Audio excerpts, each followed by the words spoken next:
Hello guys, welcome to the Saints shop.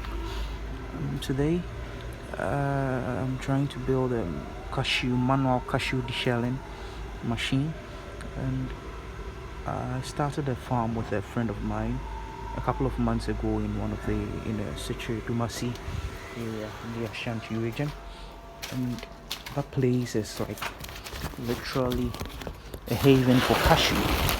So I brought back some fruits to eat, and then later bought some cashew nuts. Yes, I bought some cashew nuts that I wanted to try roasting and then roasting and then deshelling, and then maybe getting myself some good cashews to eat. So that brought the idea of getting a machine. I went to check the prices of the machines, and they were quite expensive. So I just decided to build mine.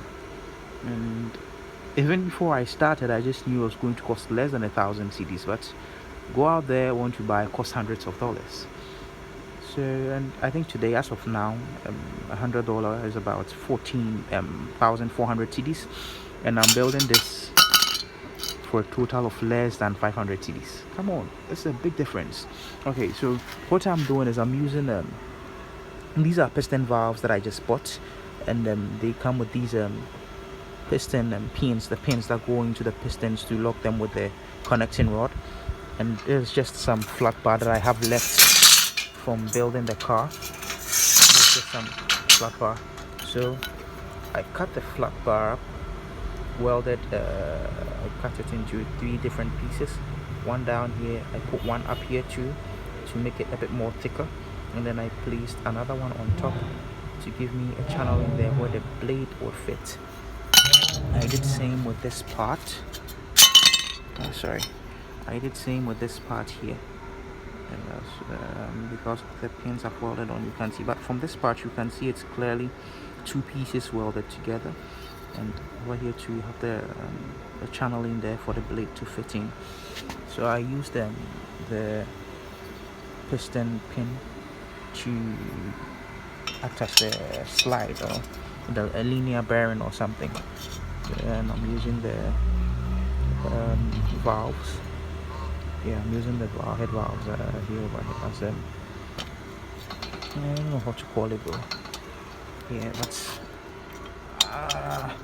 I trust you. You know the process. You know what's going on here. If you've ever seen one of these machines work, so I just use them after welding everything up. I just use them, the angle grinder, to cut this channel out, or to cut this shape out, the shape of the shell.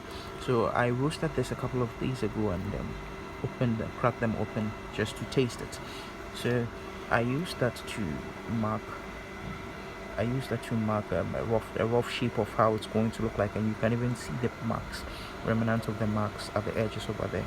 I used that to give it a rough shape of how it's going to look like, and I did the same too on this other part over here.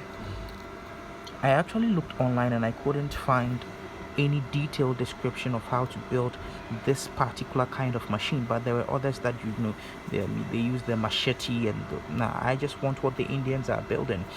They come to buy cashew from Ghana here, export it, and then most of it is bought by these small and medium companies, and most of them are using these manual machines.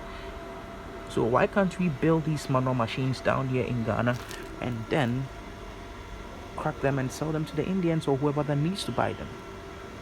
That's what I'm trying to do. So if I'm able to build this thing for under 500 cedis, then probably I can build a lot, take them to the Ahafo area and such a Dumasi area, and then hopefully get a lot from there.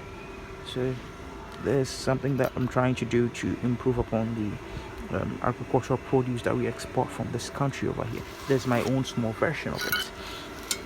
So I'm yet to fit this part. This part is going to be a pivoting part. There's going to be a pivot that pushes this one here to crush the seed, to crush the nuts, and when it gets crushed, it opens up, and then you flicker this one here to open it. I already eaten this one, so I'm going to give you more updates tomorrow. It's getting late, so I just have to close today. And I'm doing this with literally nothing, just an angle grinder. I don't even have a drill machine around. I'm just doing this with an angle grinder and a welder. It's just as simple as that. Um, yeah.